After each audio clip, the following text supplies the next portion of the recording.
Hey guys, Gregory here, host of Hooked on Wild Waters. Can you believe season 3 is almost upon us? I cannot believe how time has just flown right by. And recently I was thinking back to season 1 and how we actually filmed more episodes than we share with you guys.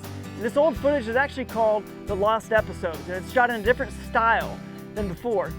Now everyone loved my brother Aaron in season 1. They loved him so much we had to actually bring him back on the episode in season 1, but you never saw it because the fishing really wasn't up to my standards per se. But we go and wade a creek. It was a lot of fun, but Aaron, as always, never disappoints. Check it out now.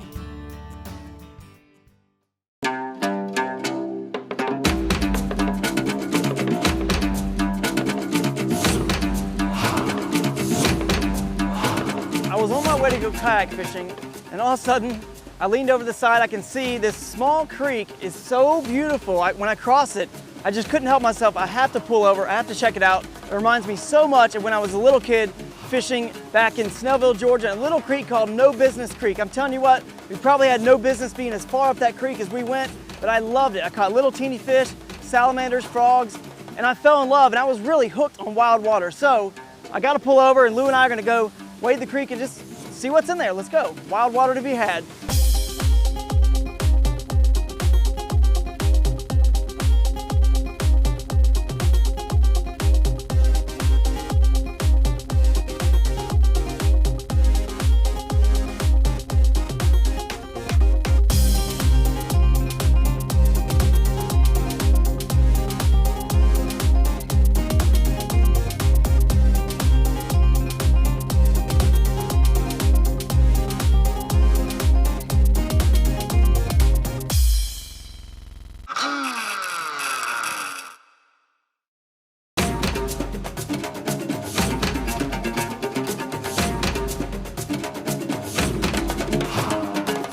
You know, fortunately for me, I keep these small ice fishing rods in my truck. I love them. I mean, basically they're just small ultralights. If you stop and see any creek that's literally this deep, there's gonna be fish in it, and you can go explore. You can feel like Columbus or Ponce de Leon, just going out there and exploring cool wild places. So that's what Lou and I are about to do. Let's see what's in this creek.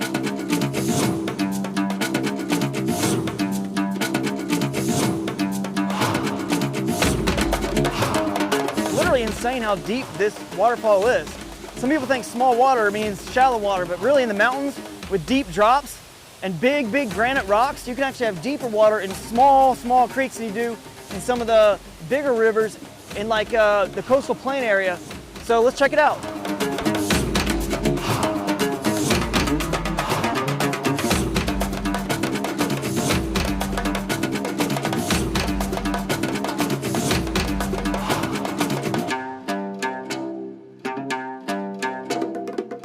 I'm not going to get much closer than this. I'm going to creep up maybe a few feet further. You know, in clear water, you never want to get really close to the deep spot or any of the area you're going to make a cast in and fish. You know, they can see right up through the water and see you, and their instincts just tell them not to bite. So you always want to make some casts further away from your spot first. Once you've covered that area, then you can move forward. It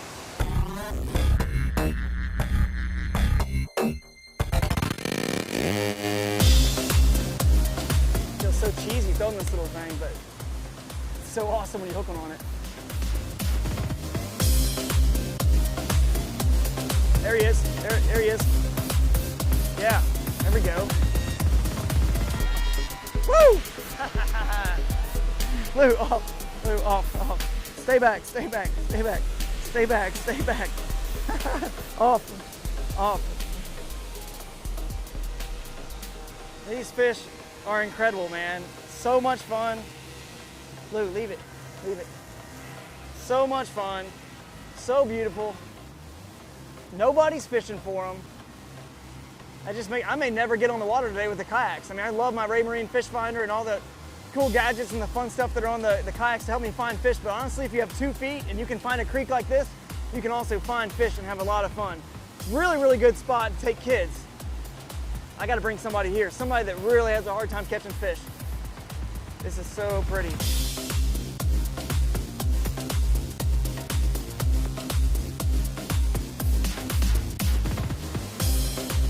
There we go. There he is. Fish on. Little guy. Look at him. Look at this guy.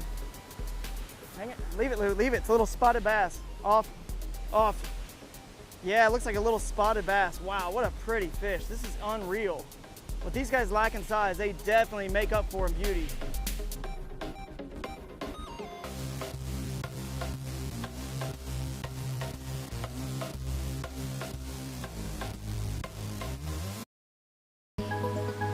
Creep a little bit further now that I've covered that spot. Just keep creeping. All right.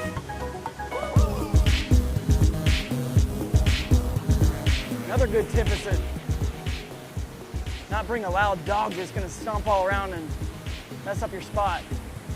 But I'd much rather have Lou here and miss a few fish than not have her here. Lou, no, leave it. Could try another lure too. All right, let's see here. Oh man, same spot. I want to cast in a few different spots. Keep it in the same spot. Let this baby sink to the bottom of this waterfall pool. There's got to be something here. I don't know what. That's the beauty of it though, it's a mystery. You just don't know what you're gonna catch. All right. Come here, girl, come here. Nice sized brim here. Ooh, there's some bass following her. Yes, got it, yes. Woo, this is incredible, man. This is a really nice sized brim. Lou, hey, leave it alone. Really nice sized brim. And I fished this big pool for a while below the waterfall, caught lots of fish, had a great time. But you know what? I'm gonna keep moving downstream because it's just more fun to catch fish in different environments. Because they'll be in the smaller water too. And that's kind of fun in a different way. So I'm gonna let this guy go, and then we're gonna move on downstream.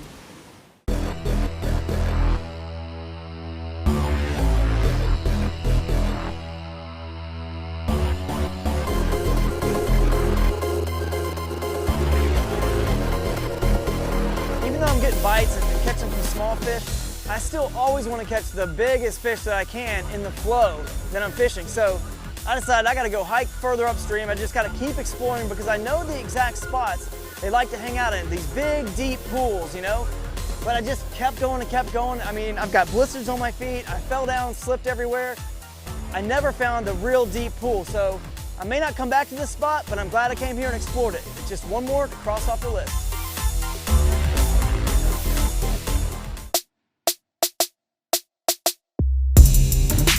I left the first spot. I had the Jackson kayaks in the back of the truck, and I thought, surely now I'm gonna head to my original destination and get them wet. But then I crossed this bridge and I was like, whoa, whoa, whoa. What is that? I rivernecked over the side, and sure enough, I just couldn't help myself. I had to continue to go explore.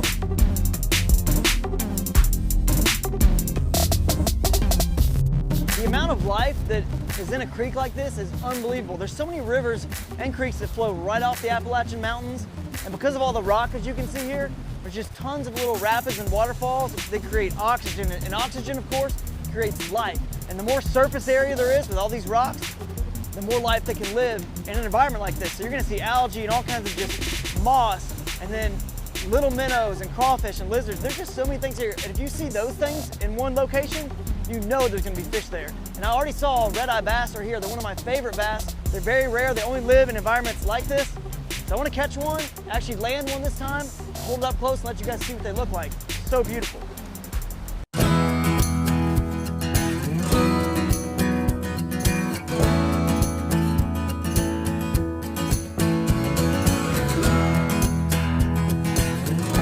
Stay on. Oh, look at him jump. Oh, dude, he just came off. No, that was a beautiful little redeye bass. This is so much fun. I've got to get somebody else out here with me. I got to share this with somebody. You know what? It's crazy, but I may call my brother. Even though it was almost literally like a debacle last year having him on the show and it drove me crazy. He used to wade creeks like this with me as a kid. I know he would love this. He would love to find, you know, little tadpoles and salamanders and lizards and snakes and whatever. He would love this. And even he has to be, you know, enthusiastic and impressed with this wild water. I got to go give him a call.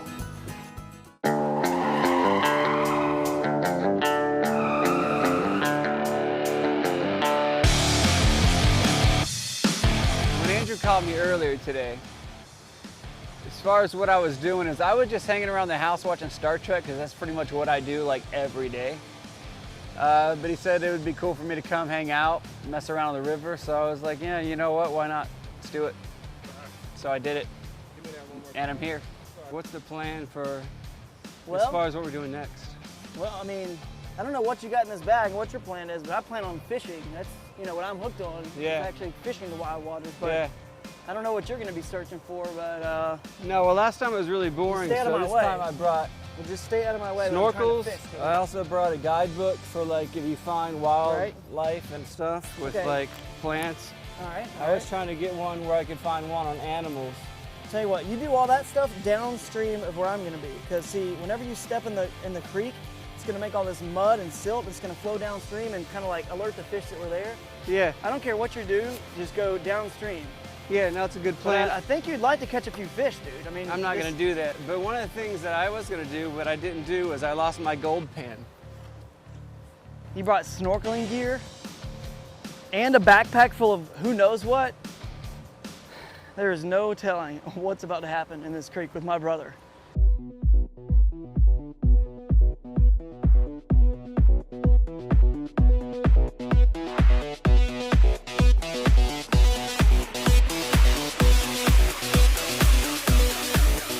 I've switched this little Z-Man Crusties.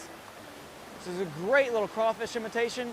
There's just little teeny pockets in these pools I have to hit. And that little crankbait's hard to kind of hit it just right. So this one I can actually throw it in here and then just let it sit and shake it right in that little spot where they should be. They're gonna be in those little calm spots, the eddies. That's where they're gonna be.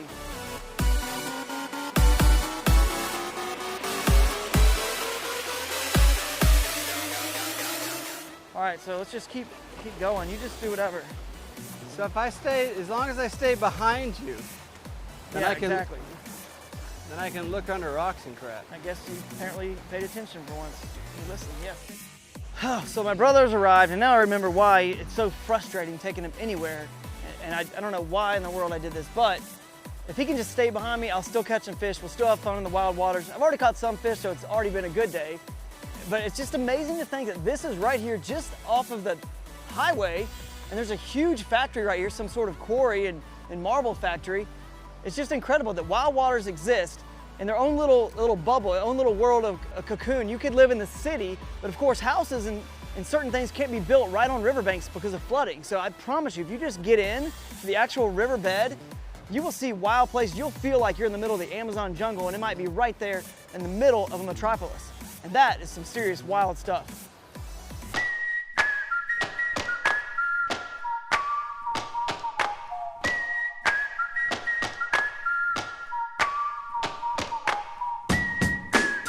So I turned around, and sure enough, my brother is actually using the snorkel scuba gear that he brought.